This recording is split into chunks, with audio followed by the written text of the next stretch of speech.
فإن خير الحديث كتاب الله وخير الهدي هدي محمد صلى الله عليه وسلم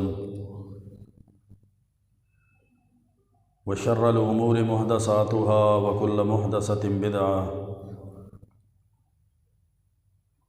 وكل بدعة ضلالة وكل ضلالة في النار۔ قال الله عز وجل في كلامه العزيز: أعوذ بالله السميع العليم من الشيطان الرجيم من همزه ونفخه ونفثه بسم الله الرحمن الرحيم فأوحى إلى عبده ما أوحى ما كذب الفؤاد ما رأى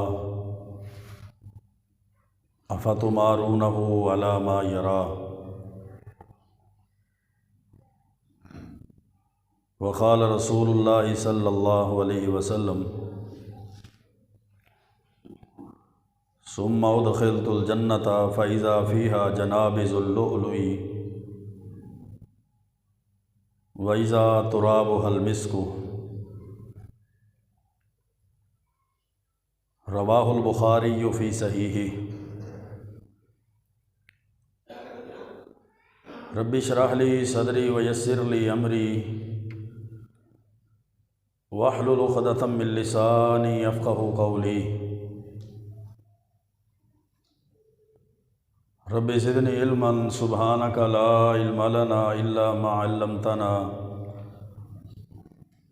إنك أنت العليم الحكيم۔ اللهم صل وسلم على نبينا محمد وعلى آله وبارك وسلم وصل عليهم۔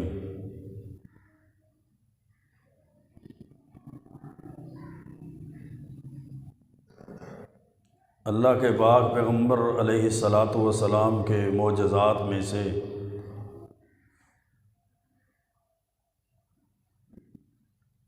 ایک بہت بڑا معجزہ جو معراج کی صورت میں آپ کو دیا گیا،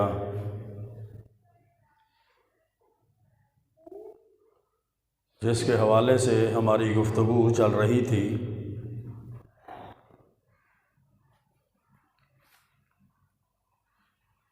اللہ رب العزت نے مکہ سے مدینہ کی طرف ہجرت سے پہلے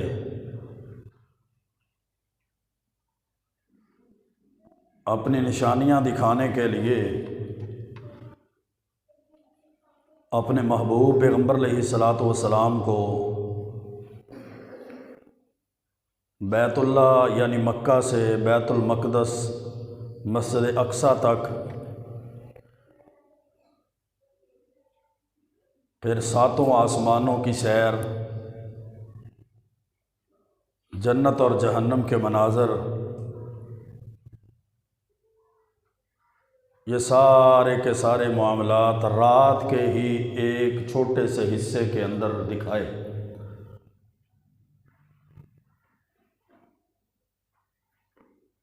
اور اس امت کے لیے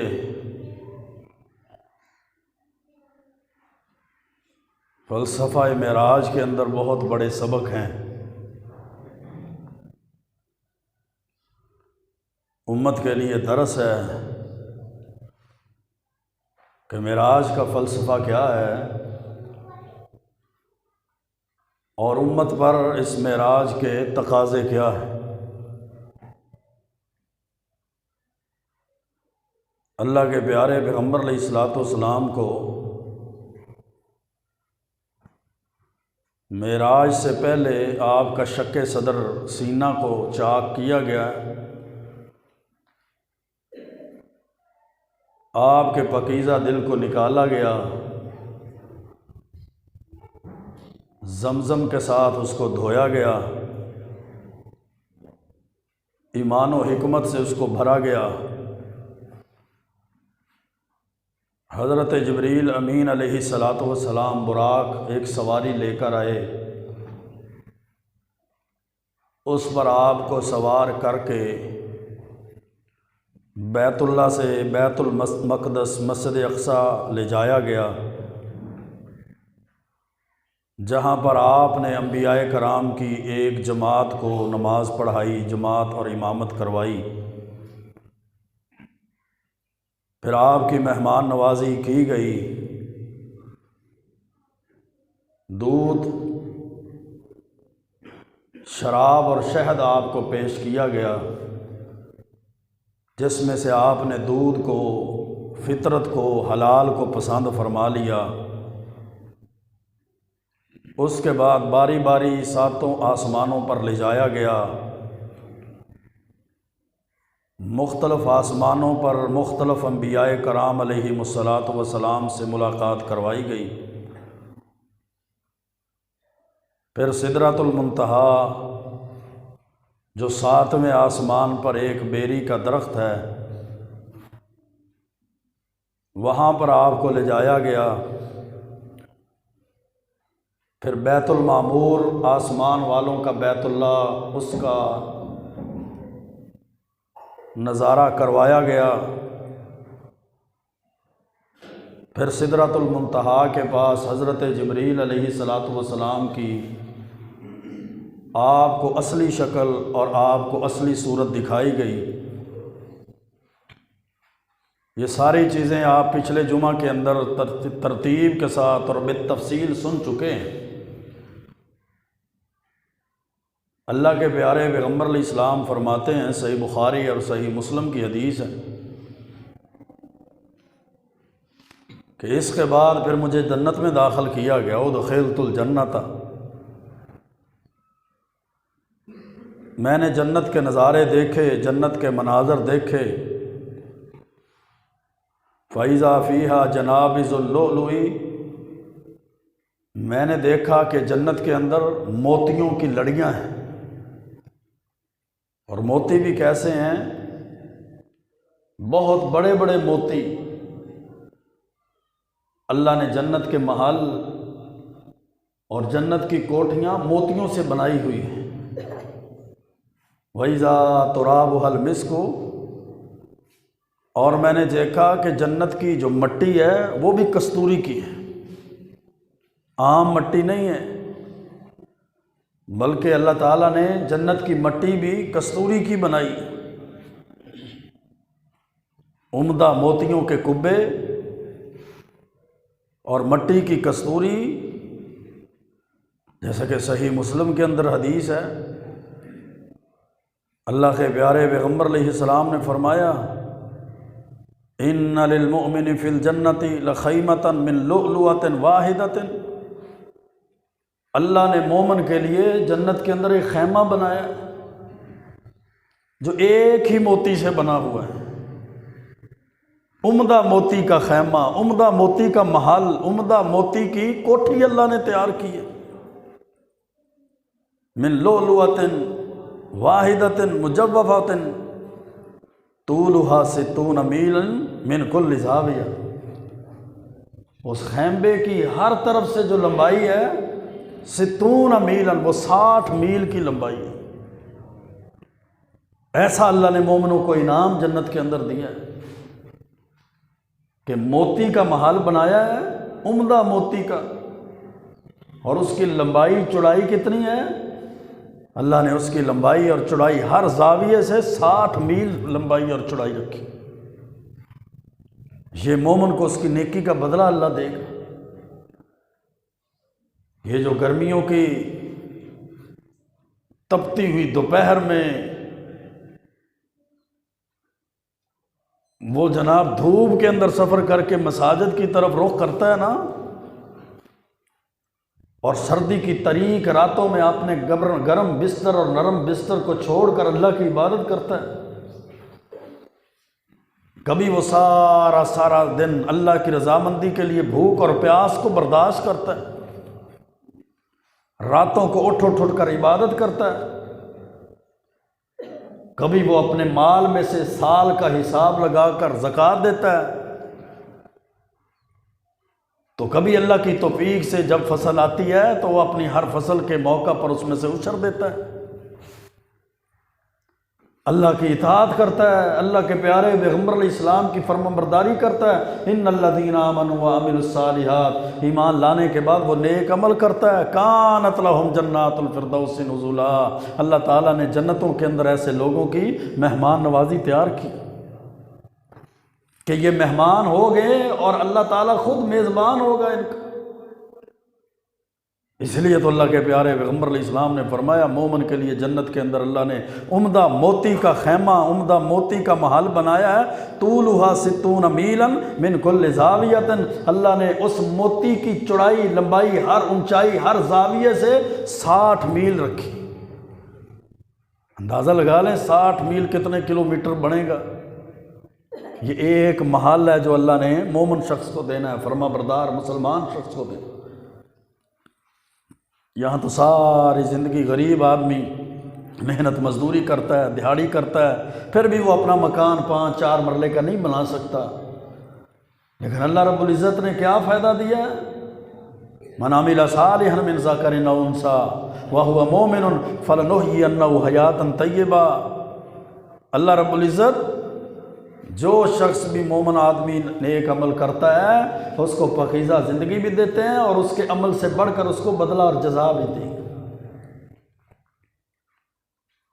تو اللہ کے پیارے پیغمبر علیہ السلام فرماتے ہیں، صحیح بخاری کی حدیث ہے، بینا انا اسیر فی الجنہ، مجھے جنت میں جب داخل کیا گیا تو میں جنت میں چل رہا تھا، جنت کی سیر کر رہا تھا، اتیت علی نہر، تو میں ایک نہر کے پاس آیا، حافتاہ باب اللؤلؤ فقلت ما ھذا جبریل، میں نے نہر دیکھی کہ اس کے کناروں پر، نہر کے کناروں پر موتیوں کے خیمے بنے ہوئے ہیں، اتنا خوبصورت منظر بنا ہوا ہے، باغات ہیں، نہریں ہیں، اور نہروں کے کناروں پر اللہ نے موتیوں کے خیمے بنائے ہوئے ہیں۔ میں نے جبریل سے پوچھا ما ھذا یا جبریل، جبریل یہ کیا ہے؟ حضرت جبریل امین علیہ السلام فرماتے ہیں، اللہ کے محبوب پیغمبر، ھذا الکوثر الذی آتاک ربک عز وجل، یہ وہ حوض کوثر ہے جو آپ کے رب نے آپ کو عطا فرمایا ہے، یہ وہ حوض کوثر ہے جو اللہ کے پیارے پیغمبر علیہ السلام کو دیا گیا۔ انا آتیناک الکوثر، اے پیغمبر بے شک ہم نے آپ کو حوض کوثر خیر کثیر عطا کر دی۔ فضربت بیدی فیہ فاذا طینہ المسک، تو میں نے اپنا ہاتھ مار کر دیکھا، میں نے اپنا ہاتھ حوض کوثر پہ مارا، اس نہر پر مارا کہ اس کی مٹی کیسی ہے۔ فاذا طینہ المسک، میں نے دیکھا تو اس حوض کوثر، اس نہر کی مٹی بھی کستوری کی تھی۔ اللہ تعالیٰ کے انعامات دیکھیں، اللہ نے اپنے محبوب پیغمبر علیہ السلام پر انعامات کی بارش کی ہے۔ اللہ رب العزت نے اپنے محبوب پیغمبر علیہ السلام کو عظمت دی ہے، فضیلت دی ہے، اور پھر اس امت کو بھی اللہ نے اتنے انعامات دیے ہیں۔ اللہ نے جنتوں کے اندر اس قدر اس امت کے لیے، اس امت کے مومن اور مسلمان شخص کے لیے انعامات کا وعدہ کیا، اپنی رحمتوں، اپنے فضل کا وعدہ کیا۔ اور حوض کوثر کیا ہے؟ اللہ کے پیارے پیغمبر علیہ السلام نے صحیح بخاری کی حدیث ہے، اپنے حوض کوثر کے بارے میں فرمایا، حوضی مسیرۃ شہر، میرا حوض، اللہ جو مجھے وہ نہر، وہ حوض عطا کرے گا، مسیرۃ شہر، کو وہ چھوٹی موٹی چیز نہیں ہوگی کہ تھوڑا سا حوض ہے، تھوڑی سی چھوٹی سی نہر ہے، اگر ایک طرف سے دوسری طرف چلنا شروع کر دے تو اتنی لمبائی اور اتنی اس کی چڑھائی ہے، مسیرۃ شہر، کہ 1 مہینہ لگے سفر کرتے کرتے پھر دوسرا کنارہ آئے گا۔ مسیرۃ شہر، ماؤہ ابیض من اللبن، اور اس کا پانی اللہ نے دودھ سے زیادہ سفید رکھا، وریحہ اطیب من المسک، اور اس پانی سے خوشبو کستوری سے بھی بہترین خوشبو آتی، وکیزانہ کنجوم السماء، اللہ نے ایسا بہترین کو حوض کوثر اپنے پیغمبروں کو عطا کیا جہاں سے اللہ کے پیارے پیغمبر علیہ السلام اپنی امت کو پانی پلائیں گے، ان لوگوں کو پانی پلائیں گے جنہوں نے دنیا کے اندر اللہ کے پیارے پیغمبر علیہ السلام کی فرما برداری کی ہے، نافرمانوں میں شامل نہیں، جنہوں نے طریقہ اختیار کیا تو اللہ کے پیارے پیغمبر علیہ السلام کا اختیار کیا ہے، جو اپنی عبادات میں، اپنے معاملات میں، اپنے اخلاقیات میں، اپنے عقائد کے اندر کسی اور کی پیروی نہیں کیا کرتے تھے۔ یا ایھا الذین آمنوا اطیعوا اللہ واطیعوا الرسول، اللہ کی بات مانتے تھے اور اللہ کے پیارے پیغمبر علیہ السلام کی بات مانتے تھے۔ برادری ازم آڑے نہیں آتا تھا، اپنے رسم و رواج، قوم قبیلے کے رسم و رواج ان کے آڑے نہیں آتے تھے، نہ ان کو اپنی جماعت اور گروہ کی فکر اور فرقے کی فکر اور پرواہ ہوتی تھی، نہ میرے بھائیوں ان کو کسی مفتی کے فتوے کی پرواہ ہوتی تھی، نہ کسی مدرس کی تدریس کا مسئلہ ہوتا تھا۔ وہ ایک ہی چیز دیکھتے تھے کہ اللہ کے پیارے پیغمبر علیہ الصلوۃ والسلام کا عمل کیا ہے، آپ کا حکم کیا ہے، آپ کا راستہ اور طریقہ کیا ہے۔ اور یہ کوئی ویسے ہی بات نہیں ہے، بلکہ صحیح بخاری کے اندر اللہ کے پیارے پیغمبر علیہ السلام نے خود اس بات کی وضاحت کی۔ فرمایا میرے صحابہ انی فارتکم علی الحوض، میں حوض کوثر پر، اپنے حوض پر تمہارا پیش خیمہ ہوں گا، تمہارا استقبال کروں گا۔ میرے پاس لوگ آئیں گے، میں ان کو پانی پلاؤں گا، من شرب منہا فلا یظمأ ابدا، اور جو ایک دفعہ میرے ہاتھوں سے حوض کا پانی پی لے گا اس کو کبھی پیاس نہیں لگے گی۔ کوئی دنوں کی بات نہیں ہے، کوئی راتوں کی بات نہیں ہے۔ یہاں گرمی کی شدت ہے، انسان سفر کرتے ہوئے راستے کے اندر دھوپ کی شدت اور گرمی اور سورج کی گرمی کے اندر 20 مرتبہ پانی پی لیتا ہے ایک ہی دن کے اندر، کہ سفر بڑا کٹھن ہے، گرمی بڑی شدت کی ہے۔ تو حوض کوثر کا پانی جو اللہ کے پیارے پیغمبر علیہ الصلوۃ والسلام کے ذریعے سے آپ کی امت کو پلایا جائے گا، اس کی تاثیر کیا ہوگی؟ کہ پانی پینے والا یہ نہیں کہے گا کہ 2-4 دن گزر گیا پھر پیاس لگ گئی، 2-4 گھنٹے گزر گیا پھر پیاس لگ گئی۔ نہیں میرے بھائیوں، اللہ کے پیارے پیغمبر علیہ السلام نے فرمایا جو میرے پاس حوض کوثر پہ آئے گا میں اس کو پانی پلاؤں گا، من شربا، اور جو پانی پی لے گا فلا یظمأ ابدا، 50,000 سال کا قیامت کا دن ہے، اس کو ان دن کے اندر پیاس دوبارہ کبھی نہیں لگے گی۔ ہر بندے کا دل کرتا ہے نا حوض کوثر کا پانی ملے۔ یہاں جگہ جگہ پہ جام لگ جاتے ہیں، یہاں جگہ جگہ پہ ریڑیاں لگ جاتی ہیں، یہاں گرمی کی شدت کی وجہ سے مختلف روڈز کے اوپر مختلف جگہ پہ جناب وہ پانی پلانے کے لیے وہ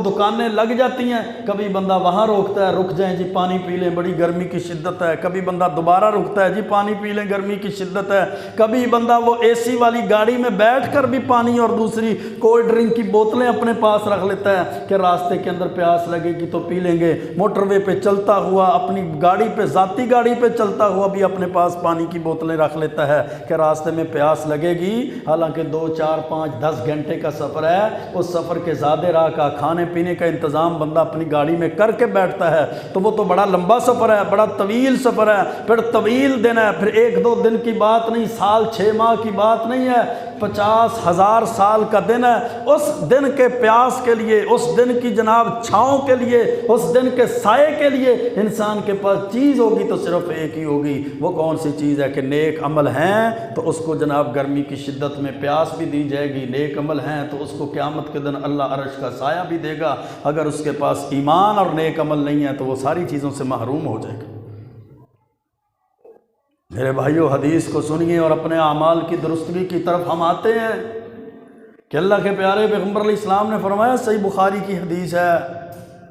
کہ میرے پاس جو کل قیامت کے دن حوض کوثر پر آئے گا میں اس کو پانی پلاؤں گا، اور جو بندہ ایک دفعہ پانی پی لے گا فلا یظمأ ابدا، اس کو کبھی دوبارہ پیاس نہیں لگے گی۔ اسی اثناء میں، اسی دوران ایک جماعت، ایک گروہ آ جائے گا، میرے درمیان اور ان کے درمیان ایک دیوار حائل کر دی جائے گی۔ میں کہوں گا انی صحابی، یہ تو میرے ساتھی ہیں، اعرفہم و یعرفونی، میں ان کو پہچان لوں گا، یہ میرے امتی ہیں، وہ مجھے پہچانیں گے کہ یہ ہمارے امام ہیں، ہمارے نبی ہیں، ہمارے رسول ہیں، لیکن دیوار حائل کر دی جائے گی اور اللہ کی طرف سے آواز آئے گی، بتایا جائے گا انک لا تدری ما احدث بعدک، اے محبوب پیغمبر یہ آپ کے حوض کوثر کا پانی نہیں پی سکتے، کیونکہ جب آپ دنیا سے واپس آ گئے تھے، اپنے رب کے پاس چلے گئے تھے، تو دنیا سے آپ کے چلے جانے کے بعد انہوں نے آپ کے دین کے اندر کیا کیا نئے کاموں کو ایجاد کر لیا تھا۔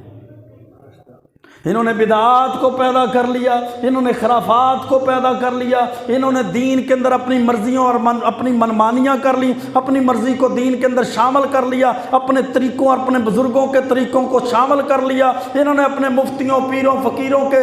طریقوں کو اور ان کے جناب احکامات کو دین میں شامل کر لیا۔ اللہ کے پیارے پیغمبر علیہ السلام فرماتے ہیں مجھے کہا جائے گا انک لا تدری ما احدثوا بعدک، اے پیغمبر آپ نہیں جانتے کہ آپ کے بعد انہوں نے دین کے اندر کیا کیا کام کو ایجاد کر لیا تھا۔ جب مجھے یہ پتہ چلے گا نا کہ یہ ایسے لوگ ہیں تو میں پھر ان کو کہوں گا سحقن سحقن لمن غیر بعدی، دوری ہے ان لوگوں کو دھتکار دیا جائے گا حوض کوثر سے جنہوں نے میرے بعد میرے دین کو بدل دیا تھا۔ آج میرے بھائیوں دیکھیں کیا ہمارے شہروں میں، ہمارے علاقوں میں، ہمارے گھروں کے اندر، ہماری جماعتوں کے اندر، ہمارے فرقوں کے اندر وہی دین موجود ہے جس دین کو اللہ نے آسمان کی بلندیوں سے اپنے محبوب پیغمبر کے پاکیزہ دل پر نازل کیا تھا؟ کیا آج ہمارے پاس وہی دین ہے جس دین پر صحابہ کرام نے عمل کیا تھا؟ کیا آج ہمارے پاس وہی دین ہے جس دین کی خاطر اللہ کے رسول صلی اللہ علیہ وسلم کے دندان مبارک کو شہید اور آپ کے سر مبارک کو زخمی کیا گیا، حضرت بلال کو تپتے ہوئے کوئلوں پہ لٹایا گیا، حضرت صہیب اور خبیب رضی اللہ تعالی عنہ پر ظلم کیے گئے، ان کو سولی پر چڑھایا گیا، طائف کی وادیوں میں اللہ کے محبوب پیغمبر کو پتھر نعوذ باللہ مارے گئے، یہ ساری کی ساری تکلیفیں جس دین کے لیے برداشت کی، آج دیکھیں ہماری جماعتوں، ہمارے گروہوں، ہمارے گھروں، ہمارے ملکوں، ہمارے شہروں کے اندر وہی دین موجود ہے یا اس دین کے اندر ہم نے بے شمار اضافے کر دیے؟ جو دین اللہ نے اپنے محبوب پیغمبر کے دل پر نازل کیا تھا نا، وہ دین قرآن کی صورت میں ہے، وہ دین اللہ کے پیارے پیغمبر علیہ السلام کی حدیث کی صورت میں ہے۔ جو بھی شخص جس فرقے سے تعلق رکھتا ہے، جس جماعت اور گروہ سے تعلق رکھتا ہے، جس علاقے سے، جس ملک سے تعلق رکھتا ہے، اگر وہ قرآن و سنت پر چلنے والا ہے تو وہ کامیاب ہے، اگر وہ قرآن و سنت کو چھوڑ دینے والا ہے تو وہ ناکام ہے۔ خواہ اس کے فالوور بڑے ہوں، خواہ اس کے ویورز بڑے ہوں، خواہ اس کے لائکر بڑے ہوں، خواہ اس کے یوٹیوب چینلز بڑے ہوں، خواہ لاکھوں لوگ اس کی پیروی کرنے والے ہوں، اس کی بیعت کرنے والے ہوں، خواہ کروڑوں لوگوں کی جماعت اس کے پیچھے ہو، اللہ کی قسم وہ ناکام شخص ہے جس کے پاس قرآن و سنت نہیں ہے، اور جس کے پاس قرآن و حدیث ہے، قرآن و حدیث کا راستہ ہے، خواہ اس کو پوری کائنات میں کوئی شخص بھی نہ جانتا ہو، وہ اللہ کے ہاں کامیاب شخص ہے۔ من یطع اللہ ورسولہ فقد فاز فوزا عظیما،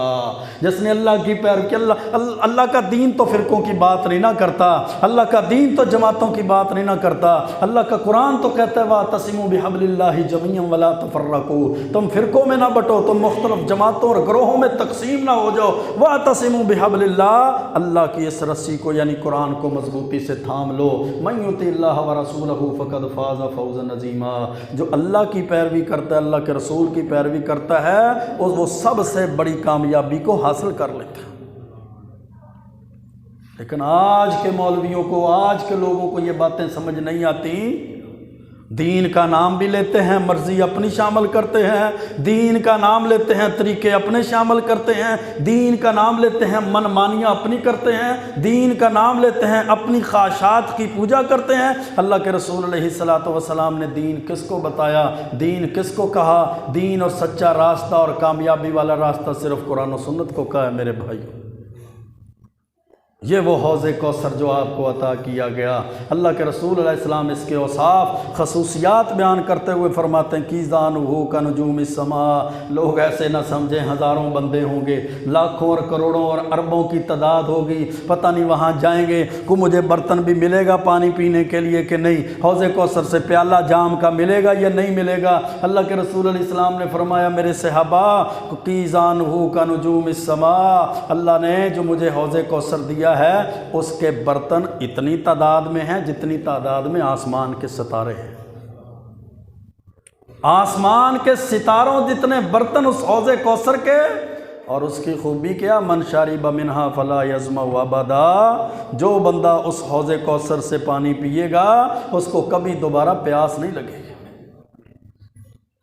جامع ترمذی کی حدیث ہے، حضرت عبداللہ بن مسعود رضی اللہ تعالیٰ عنہ فرماتے ہیں کہ اللہ کے رسول علیہ الصلاۃ والسلام نے فرمایا لقیت ابراہیم لیلۃ اسری بی، میری حضرت ابراہیم علیہ الصلاۃ والسلام سے آسمانوں پہ ملاقات ہوئی جس رات مجھے سیر کروائی گئی۔ حضرت ابراہیم مجھے کہنے لگے یا محمد صلی اللہ علیہ وسلم اقر امتک منی السلام، میری طرف سے اپنی امت کو سلام کہنا، وَأَخْبِرْهُمْ، اور اپنی امت کو خبر دے دینا، ان الجنت طیبۃ التربہ، کہ بے شک جنت پکیزہ مٹی والی ہے، عذبۃ الماء، میٹھے پانی والی ہے، اور کیا ہے قیعان، لیکن جنت کی جو میدان ہے، جو زمین ہے وہ میدانی ہے، وہاں کچھ بھی نہیں ہے، چٹیل میدان ہے جنت۔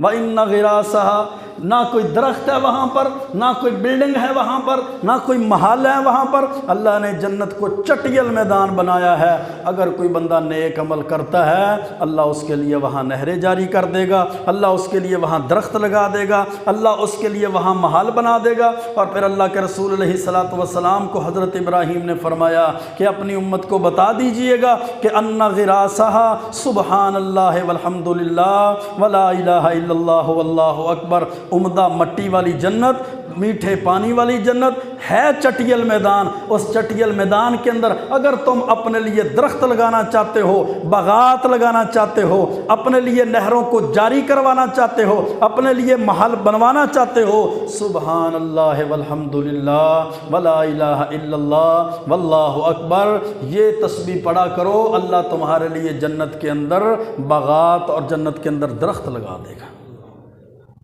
جنت کے درخت اللہ کے ذکر سے لگیں گے، جنت کے درخت سبحان اللہ سے لگیں گے، جنت کے چٹیل میدان کے اندر درخت الحمدللہ پڑھنے سے لگیں گے، سبحان اللہ، اللہ اکبر اور لا الہ الا اللہ کے وظیفے سے لگے گی۔ اور جنت کے محل ان للمؤمن فی الجنہ، میں نے شروع میں عرض کیا تھا نا، صحیح مسلم کی حدیث ہے کہ اللہ نے جنت میں ایسے محل بھی تیار کیے ہیں مومن کے لیے جو ایک موتی، عمدہ موتی کا محل ہے، ایک ہی موتی سے بنا ہوا، 60 میل چوڑا، 60 میل اونچا، 60 میل اس کی لمبائی، 60 میل کا ہر طرف سے وہ ایک ہی موتی سے بنا ہوا اللہ نے محل بھی بنائے ہیں مومن کے لیے۔ تو کیا بات سمجھ آئی میرے بھائیوں؟ حضرت ابراہیم علیہ السلام جد الانبیاء نے اللہ کے محبوب پیغمبر علیہ السلام کو جو میرے آپ کے لیے پوری امت کے لیے پیغام بھیجا نا، وہ دو چیزیں، ایک تو میرا ان پر سلام کہیے گا، دوسرا ان کو یہ خبر دے دیجیے گا کہ جنت کا پانی بڑا عمدہ ہے، میٹھا ہے، جنت کی مٹی بڑی عمدہ ہے، لیکن جنت ہے چٹیل میدان۔ اگر یہ لوگ سبحان اللہ پڑھیں گے، الحمدللہ کا وظیفہ کریں گے، لا الہ الا اللہ اور اللہ اکبر کا وظیفہ کریں گے، تو اللہ تعالیٰ ان کے لیے جنت کے اندر اس وظیفے کی برکت کی وجہ سے اللہ تعالیٰ درخت اور باغات لگا دے گا۔ دوسری بات میرے بھائیوں کیا سمجھ آئی کہ جب انسان نماز پڑھتا ہے، روزہ رکھتا ہے، حج کرتا ہے، زکوٰۃ دیتا ہے، صدقہ خیرات کرتا ہے، تو پھر اللہ تعالیٰ ان اعمال کی وجہ سے اس کے لیے اس چٹیل میدان جنت کے اندر محل بنا دے گا۔ اس کے لیے موتیوں کے، عمدہ موتیوں کے محل ہوں گے، بہترین کستوری والی خوشبو اور کستوری والی مٹی کے محل ہوں گے، سونے کی اینٹوں والے محل اللہ بنا دے گا نیک اعمال کے لیے۔ کیوں؟ اللہ کا قرآن کہتا ہے ان الذین آمنوا وعملوا الصالحات، بے شک وہ لوگ جو نیکی کرتے ہیں، ایمان لاتے ہیں اور نیک عمل کرتے ہیں، کانت لہم جنات الفردوس نزولا، اللہ کی جنتوں میں ان کی مہمان نوازی ہوگی۔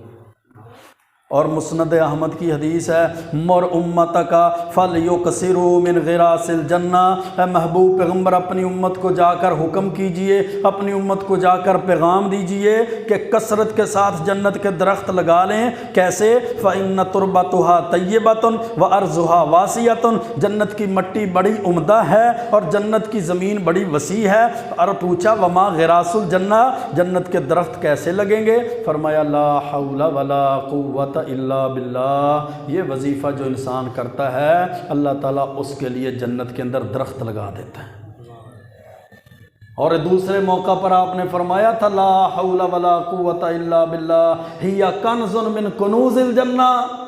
یہ جنت کے خزانوں میں سے خزانہ ہے، کوئی چھوٹی موٹی بات نہیں، لا حول ولا قوت الا باللہ، یہ جنت کے خزانوں میں سے خزانہ ہے، یہ بہت بڑا وظیفہ ہے، جو اللہ کے عرش پر لکھا ہوا وظیفہ ہے نا، وہ یہی وظیفہ ہے، لا حول ولا قوت الا باللہ۔ حضرت ابو ہریرہ فرماتے ہیں نا، اللہ تعالیٰ اس وظیفہ کرنے والے بندے کی پریشانیوں کو دور کر دیتا ہے، اللہ اس کی تکلیفوں کو دور کر دیتا ہے، اللہ اس کی مصیبتوں کو دور کر دیتا ہے۔ جو بندہ کثرت کے ساتھ یہ وظیفہ پڑھتا ہے نا، لا حول ولا قوت الا باللہ، اللہ تعالیٰ اس کی پریشانیاں، اس کی تکلیفیں، اس کی مصیبتیں اللہ تعالیٰ ختم کر دیتا ہے۔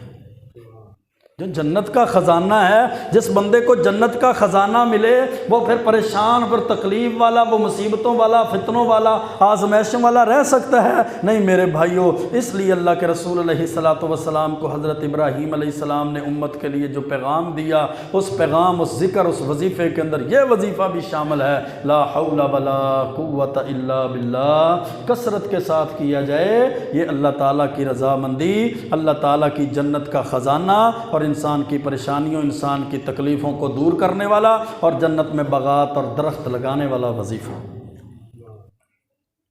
اللہ کے پیارے پیغمبر علیہ السلام فرماتے ہیں، صحیح بخاری کی حدیث ہے کہ میں جنت کے اندر گیا، میں نے کسی کے قدموں کے چلنے کی آواز کو سنا، بڑی مشہور روایت ہے۔ میں نے پوچھا جبریل یہ کون چل رہا ہے، مجھ سے پہلے جنت میں کون داخل ہو گیا؟ جبریل نے فرمایا اللہ کے رسول آپ سے پہلے داخل نہیں ہوا، یہ جنت میں نہیں چل رہا، یہ چلنے والا دنیا میں چل رہا ہے، لیکن اس کے قدموں کی آہٹ اور چاپ اور قدموں کی آواز جنت میں سنائی دے رہی ہے۔ فرمایا یہ کون ہے؟ کہا اللہ کے محبوب پیغمبر آپ کا صحابی حضرت بلال حبشی رضی اللہ تعالیٰ عنہ۔ اللہ کے رسول علیہ الصلاۃ والسلام نے فجر کی جماعت کروائی نا، فجر کی جماعت کے بعد پوچھا یا بلال حدثنی بیرجع عمل عملتہ فی الاسلام، اے بلال مجھے کچھ سب سے زیادہ امید والا عمل بتا جو تو نے عملتہ فی الاسلام، جو تو نے اسلام کے اندر رہ کر وہ عمل کیا ہو۔ فإنی سمعت دفن علیک بین یدی فی الجنہ، کیونکہ میں نے تیرے قدموں کی چاپ اور قدموں کی آواز کو اپنے آگے آگے جنت میں سنا ہے۔ حضرت بلال فرماتے ہیں ما عملت عملا ارجا عندی انی لم اتطہر طہورا فی ساعۃ لیل او نہار، اللہ کے رسول اور تو کوئی عمل مجھے نہیں یاد، یا اور تو کوئی عمل زیادہ امید والا نہیں ہے، ایک ہی عمل میرے پاس ہے کہ جب بھی میں بے وضو ہوتا ہوں، دن کا وقت ہو یا رات کا، میں وضو کر لیتا ہوں، اور جب بھی میں وضو کرتا ہوں صلیت بذالک الطہور ما کتب لی ان اصلی، تو میں اس وضو کے بعد وضو کے نفل پڑھ لیتا ہوں۔ وضو کے نفل، دو نفل کی برکت اتنی کہ باوضو رہا جائے، پھر باوضو جب بھی وضو کیا جائے وضو کے دو نفل پڑھے جائیں۔ اللہ رب العزت نے اپنے محبوب پیغمبر علیہ السلام کے اس صحابی کو اس عمل کا اتنا اجر دیا، اتنی برکت اور اتنی فضیلت دی کہ جنت میں اس کے قدموں کی آہٹ اور قدموں کی چاپ سنائی دی اللہ کے رسول علیہ الصلوۃ والسلام کو۔ یہاں میرے بھائیو ایک اور بات سمجھنے والی ہے میرے اور آپ کے لیے، اگر نفل کی اتنی فضیلت ہے، اللہ کے ہاں نفل و نوافل کی اتنی فضیلت ہے، تو جو بندہ فرائض میں کمی کوتاہی نہیں کرتا، فرض پڑھتا ہے، فرائض کو نہیں چھوڑتا، فرض نمازوں کو نہیں چھوڑتا، اللہ کے ہاں اس کا کتنا درجہ ہوگا، اس کا کتنا زیادہ فضیلت اور کتنا زیادہ اس کا اللہ کے ہاں مقام اور مرتبہ ہوگا۔ اللہ کے پیارے پیغمبر علیہ الصلوۃ والسلام فرماتے ہیں میں جنت کی سیر کر رہا تھا کہ مجھے بڑی پاکیزہ، مجھے بڑی عمدہ خوشبو محسوس ہوئی۔ مسند احمد کے اندر اور امام البانی کی کتاب الاسراء والمعراج کے اندر یہ واقعہ موجود ہے کہ جو مجھے بڑی پاکیزہ خوشبو محسوس ہوئی نا، تو میں نے پوچھا جبریل یہ خوشبو کیسی ہے؟ حضرت جبریل فرماتے ہیں یہ مشاطہ اور اس کے خامد، اس کے اہل خانہ، اس کی بیٹی کی خوشبو ہے۔ مشاطہ کون ہے؟ فرمایا فرعون کے محل میں کام کرنے والی، فرعون کی بیٹی کو کنگھی کرنے والی، یہ ان کی ملازمہ تھی۔ ایک دن کنگھی کرتے کرتے اس کے ہاتھ سے جب کنگھی گر گئی نا، تو اس نے کہا بسم اللہ، تو اس کی بیٹی فرعون کی کہنے لگی یہ تو نے میرے باپ کا نام لیا ہے، کیونکہ رب تو وہ ہے، الہ تو وہ ہے۔ کہا نہیں، میں نے تیرے باپ کا نام نہیں لیا، میں نے جو بسم اللہ کہا ہے نا وہ رب وہ ہے جو فرعون کا بھی رب ہے اور ساری کائنات کا رب ہے۔ کہا میں اپنے باپ کو بتا دوں گی۔ باپ کو بتایا گیا، باپ نے اس عورت کو، اس ملازمہ کو، اس خادمہ کو گرفتار کر لیا۔ فرعون نے جب گرفتار کیا، دین سے پھر جانے کا حکم دیا، وہ دین سے نہ پھری، دین پر قائم رہی، دین پر ڈٹی رہی۔ قرآن و سنت کا دین اگر آ جائے تو بندہ اس پر ڈٹ جائے تو پھر اللہ کی رحمتیں ہوتی ہیں۔ ان الذین قالوا ربنا اللہ ثم استقاموا، جنہوں نے کہہ دیا ہمارا رب اللہ ہے پھر اس پر ڈٹ گئے، تتنزل علیہم الملائکہ، اللہ کا قرآن کہتا ہے کہ فرشتے اللہ ان پر نازل کر دیتا ہے۔ جب وہ دین پر ڈٹ گئی نا تو اس نے جناب آگ کے اوپر وہ کڑاہ رکھ لیا، اس کے اندر تیل ڈال دیا، تیل گرم ہونا شروع ہو گیا۔ اس عورت کو، اس کے بچے کو اس تیل کے اندر تپتے ہوئے برتن میں تیل میں گرم کر کے اس میں ڈال دیا گیا۔ وہ فوت ہو گئی، شہید ہو گئی، اللہ کو پیاری ہو گئی۔ اللہ کے رسول علیہ الصلوۃ والسلام فرماتے ہیں میں نے جنت میں اس کے گھر سے پاکیزہ خوشبو محسوس کی۔ جبریل نے بتایا یہ وہی عورت ہے، وہی خادمہ ہے جو فرعون کے گھر میں کام کرتی تھی اور دین پر استقامت کی وجہ سے اس کو تپتے ہوئے تیل میں پھینک کر شہید کر دیا گیا تھا۔ آج اللہ نے اس کو دین پر استقامت کی وجہ سے یہ برکت دی ہے، یہ فضیلت دی ہے۔ اللہ نے جنت میں محل بھی دیے ہیں اور محلات کے اندر ایسی خوشبو بھی دی ہے جو خوشبو پوری جنت میں کہیں سے نہیں آ رہی تھی۔ پھر مسند احمد کی حدیث ہے میرے بھائیوں، اور ابو داود کے اندر بھی روایت ہے، جہاں آپ کو معراج کے موقع پر آسمانوں کی سیر کروائی گئی، جہاں آپ کو جنت کے نظارے کروائے گئے، وہاں جہنم کے مشاہدات بھی کروائے گئے۔ حضرت انس بن مالک فرماتے ہیں، اللہ کے رسول علیہ السلام فرماتے ہیں لما عرج بی، میں جب مجھے آسمان پر چڑھایا گیا، جنت میں لے جایا گیا، مررت بقوم، میں ایک ایسی قوم کے پاس سے گزرا، لہم اظفار من نحاس، اللہ نے ان کے ناخن پیتل کے، تانبے کے ناخن بنائے ہوئے تھے، یخمشون وجوہہم وصدورہم، اپنے ہی پیتل اور تانبے کے ناخنوں سے اپنے چہروں کو نوچ رہے ہیں، اپنی چھاتی کو نوچ رہے ہیں۔ وقلت من ہؤلاء یا جبریل، میں نے پوچھا جبریل یہ لوگ کون ہیں؟ فرمایا ہؤلاء الذین یأکلون لحوم الناس وَيَقَعُونَ فِي أَعْرَاضِهِمْ، اللہ کے رسول آپ کی امت کے یہ وہ لوگ ہیں جو اپنی مجلس کے اندر لوگوں کی عزتوں کی باتیں کیا کرتے تھے، لوگوں کی عزتوں کو تار تار کرتے تھے، لوگوں کی غیبتیں اور چگلیاں کرتے تھے، جو لوگوں کا گوشت کھاتے تھے۔ گوشت کھانے کا مطلب غیبت کرتے تھے۔ وَيَقَعُونَ فِي أَعْرَاضِهِمْ، مجلسیں اپنی لگاتے اور عزتیں لوگوں کی تار تار کرتے، مجلسوں میں بیٹھ کر لوگوں کی عزتوں کے ساتھ کھیلا کرتے تھے۔ آج اللہ نے جہنم کے اندر ان کو یہ سخت سزا، بدترین سزا دی ہے کہ اللہ نے انہی کے تانبے کے ناخن بنا دیے ہیں، اور اللہ نے ان کے تانبے کے ناخن ان کو دے کر یہ اپنے ہی ناخنوں سے اپنے چہرے کو نوچ رہے ہیں، اور جناب اپنے جسموں کو، اپنے جناب وہ سینے کو، اپنے سینے کو نوچ رہے ہیں۔ اللہ نے ان کو یہ سزا دی ہے غیبت کرنے کی وجہ سے، چغلیاں کرنے کی وجہ سے، اور لوگوں کی عزتیں خراب کرنے کی وجہ سے۔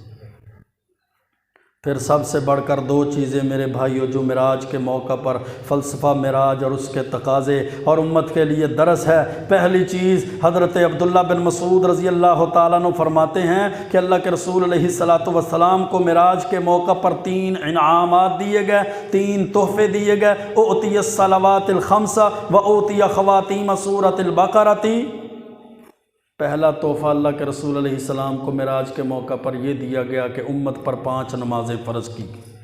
جن کی تفصیل تو بڑی لمبی ہے نا، کہ اللہ نے 50 نمازیں فرض کی۔ حضرت موسیٰ علیہ السلام سے ملاقات ہوئی، انہوں نے کہا میں تجربہ کر چکا ہوں اپنی امت پر، وہ نمازیں نہیں پڑھتے، آپ اللہ سے گزارش کیجئے، اللہ سے درخواست کیجئے نمازوں میں کمی ہو جائے۔ اللہ کے رسول علیہ السلام نے درخواست کی، 50 کی بجائے 45 کر دی گئی، پھر درخواست، پھر 50 کی بجائے جناب 40 پہ آ گئی، 5 کم ہوتی رہیں، جب آخری 5 رہ گئی تو اللہ کے رسول علیہ السلام نے فرمایا اب مجھے اللہ کے سامنے جاتے ہوئے شرم آتی ہے کہ میں یہ 5 نمازیں جو اللہ کے رسول علیہ السلام کو معراج کے موقع پر تحفہ دیا گیا ہے میں وہ بھی معاف کروا لوں۔ یہ پہلا تحفہ تھا جو اللہ نے سارا دین زمین پر نازل کیا ہے، سارے دین کے احکامات وحی کے ذریعے نازل کیے ہیں، جبریل کے ذریعے سے نازل فرمائے ہیں اور زمین پر نازل فرمائے ہیں، لیکن نماز کی اللہ کے بندو نماز کی اہمیت کو سمجھیے، نماز کی فضیلت کو جانیے کہ اللہ نے نماز کا حکم زمین پر نازل نہیں کیا، نماز کا حکم اللہ نے آسمان پر اپنے محبوب پیغمبر کو جب سیر کروائی اس وقت نماز کا حکم دیا گیا۔ دوسری چیز وَأَوْتِيَ خَوَاتِيمَ سورۃ البقرہ تھی، اور سورۃ بقرہ کی آخری 2 آیات جو ہیں یا آخری رکوع جو ہے وہ معراج کے موقع پر آپ کو دیا گیا ہے۔ لا آمن الرسول بما انزل الیہ، بڑی فضیلتیں ہیں 2 آیات کی، گھر میں پڑھا کریں، بچوں میں پڑھا کریں، وہ جادو کے مسئلے، وہ ٹونے کے مسئلے، وہ جناب وہ تویز اور گنڈوں کے مسئلے، وہ تویزوں کی دکانداریوں کے مسئلے، وہ جناب یہ شرابیوں اور کبابیوں اور مونچوں کو سلوٹے دینے والے آ کر جو گھروں کا اجاڑا کر دیتے ہیں، اللہ کی قسم کسی کی ضرورت نہیں رہے گی، نہ کسی مولوی کی، نہ پیر فقیر کی، نہ پھوکے دموں والوں کی، نہ کالے بکرے، نہ سرخ مرغ، کسی کی ضرورت نہیں پڑے گی۔ اپنے بچوں کو سکھائیں یہ سورۃ بقرہ کا آخری رکوع، سورۃ بقرہ کی آخری 2 آیاتیں سکھائیں، نظر بد کے لیے بھی سکھائیں، جادو ٹونے کے لیے بھی سکھائیں، گھروں کی خیر و برکت کے لیے بھی سکھائیں، گھروں کی لڑائی کو ختم کرنے کے لیے بھی سکھائیں۔ کسی نے رزق بند کر دیا، کسی نے جناب شادیاں بند کر دی ہیں، ہمارے بچے کا نکاح روک دیا، ہماری دکانداری بند کر دی، ہماری فیکٹری کو باندھ دیا ہے، ہمارے جناب فصلوں کا یہ حال کر دیا، ہمارے کاروبار بند کر دی ہیں، رشتوں کی بندش ہے جی، رزق کی بندش ہے، کاروبار کی بندش ہے، فلاں کی بندش۔ اللہ کی قسم یہ 2 آیات یاد کریں، ان کا ترجمہ یاد کریں، کثرت کے ساتھ گھروں میں پڑھیں، فجر کے بعد بھی پڑھیں، مغرب کے بعد بھی پڑھیں، راتوں کو اٹھ کر پڑھیں، بس بچوں کی وجہ سے بھی گھروں کے مسائل اللہ سارے حل کر دے گا۔ اتنی فضیلت والی آیات ہیں، اتنی برکت والی آیات ہیں۔ اللہ کے رسول علیہ السلام نے فرمایا جو بندہ سورۃ بقرہ کی آخری 2 آیتیں رات کو پڑھ لیتا ہے ہر چیز سے کفایت کر جائیں گی یہ 2 آیات۔ بس پتہ نہیں کیا مسئلہ ہے ہمیں، ہیں مسلمان، ہیں اہل سنت، ہیں اہل حدیث، قرآن و حدیث پر کر چلنے کی بجائے تلاوتیں کرنے کی بجائے بکرے دینے آسان ہیں، مرغے دینے آسان ہیں، کڑاہیاں دینی آسان ہیں، ہمارے لیے پیسے دینے آسان ہیں، سارے کا سارا گھر اجاڑ دیتے ہیں ہم، یہ بھی لے جاؤ یہ بھی لے جاؤ، ہمارے گھر میں یہ سکون ہو جائے۔ کبھی کپڑوں کے سوٹ دیتے ہیں تو کبھی کڑاہیوں کے نام پہ ہزاروں اور لاکھوں دے دیتے ہیں۔ یہ 2 آیات نہیں پڑھتے سورۃ البقرہ۔ جس امت کو اللہ نے سورۃ بقرہ دے دی ہو، جس امت کو اللہ نے سورۃ بقرہ کی آخری آیات دے دی ہو، جس امت کو اللہ نے سورۃ الفاتحہ جیسی عظیم سورت دے دی ہو، جس امت کو اللہ نے آیت الکرسی دے دی ہو، جس امت کو اللہ نے سورۃ اخلاص، سورۃ فلق اور ناس دے دی ہو، وہ امت پھر بیماریوں میں پڑی ہو، وہ امت پھر کالے پیلے نیلے جادو ٹونوں میں پڑی ہو، وہ امت پھر تویز گنڈوں کی دکانداریوں میں پڑی ہو، وہ امت پھر ان لوگوں کے پیچھے بھاگے، وہ ان پھر عاملوں اور نجومیوں کے پیچھے بھاگے، پھر اس امت کی بدقسمتی اور بدبختی اس سے زیادہ کیا ہو سکتی ہے میرے بھائیوں۔ اپنے گھروں کو بھی بچا لیں، اپنی عزتوں کو بھی بچا لیں، اپنے مال کو بھی بچا لیں، اپنا مال بھی بچ جائے گا۔ سورۃ بقرہ کی تلاوت کی وجہ سے، سورۃ بقرہ کی آخری آیات کی تلاوت کی وجہ سے، آیت الکرسی کی تلاوت کی وجہ سے، سورۃ الفاتحہ کی تلاوت کی وجہ سے، سورۃ اخلاص اور فلق ناس کی تلاوت کی وجہ سے جب اللہ مال بھی بچا لے گا تو پھر اللہ اس بے راروی کا شکار ہونے سے بھی بچا لے گا، شرک اور کفر سے بھی بچا لے گا، اور سب سے بڑھ کر اللہ ایک مسلمان اور مومن کے ایمان کو بھی بچا لے گا۔ یہ تحفہ دیا گیا معراج کے موقع پر۔ اور تیسرا تحفہ امت کے لیے خوشخبری دی گئی، وَغُفِرَ لِمَن لَّمْ يُشْرِكْ بِاللَّهِ مِنْ أُمَّتِهِ شَيْئًا، اللہ ہر اس شخص کو معاف کر دے گا، ہر اس امتی کو معافی کا اعلان کر دیا جائے گا جو امتی لا یشرک باللہ شیئا، اللہ کے ساتھ شرک نہیں کرتا، عبادت کرتا ہے تو اللہ کی، رکوع کرتا ہے تو اللہ کے سامنے، سجدے کرتا ہے تو اللہ کے سامنے، قیام کرتا ہے تو اللہ کے سامنے، طواف کرتا ہے تو اللہ کے سامنے، نظر و نیاز دیتا ہے تو اللہ کے نام کی، وہ جناب اللہ کی ذات میں، اللہ کی صفات میں، اللہ کے اختیارات میں نہ کسی نبی کو، نہ کسی ولی کو، نہ کسی بڑے کو، نہ کسی چھوٹے کو، نہ کسی بزرگ کو شریک نہیں کرتا، شرک نہیں کرتا، سارا ہفتہ جمعے پڑھتا رہے، جناب نمازیں پڑھتا رہے، اور ایک دن غیر اللہ کے دربار میں جھک جائے، سارا مہینہ اللہ کے دربار میں جھکتا رہے، اور ایک دفعہ جا کے غیر کے دربار میں جھکتا رہے۔ ترمذی کی حدیث ہے، اللہ کے رسول علیہ الصلوۃ والسلام نے فرمایا تھا، یا ابن آدم انک لو لقیتنی، او آدم کی اولاد، زمین سے لے کر آسمان 500 سال کا سفر ہے، زمین سے آسمان تک سارا خلا گناہوں سے بھر کے لیا، لیکن ان گناہوں کے اندر شرک نہ ہو، میں زمین سے لے کر آسمان تک مغفرت اور بخشش تیری جھولی میں ڈال دوں گا۔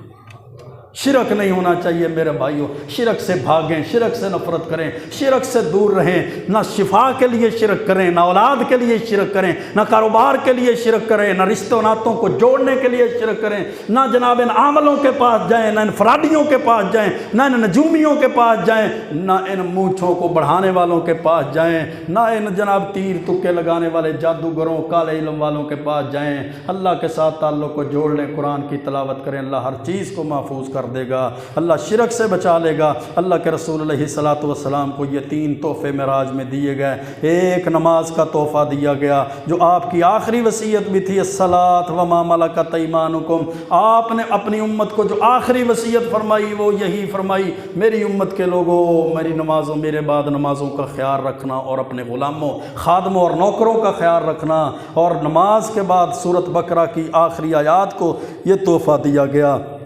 اور یہ فضیلت دی گئی اللہ کے رسول علیہ السلام کی امت کے لیے کہ اس امت میں جو شرک نہیں کرے گا اللہ تعالیٰ اس کے گناہوں کو معاف کر دے گا۔ اور بھی مسئلے مسائل تو بڑے ہیں، پھر کبھی انشاءاللہ اللہ نے موقع دیا تو پھر اس پہ گفتگو کریں گے۔ اللہ سے دعا ہے اللہ ہمیں صحیح معنوں میں فلسفہ معراج اور اس کے تقاضوں کو پورا کرنے کی توفیق عطا فرمائے، دین اسلام پر، قرآن و سنت کی تعلیمات پر چلنے کی توفیق عطا فرمائے۔ وأقول قولي هذا استغفر الله لي ولكم ولسائر المسلمين۔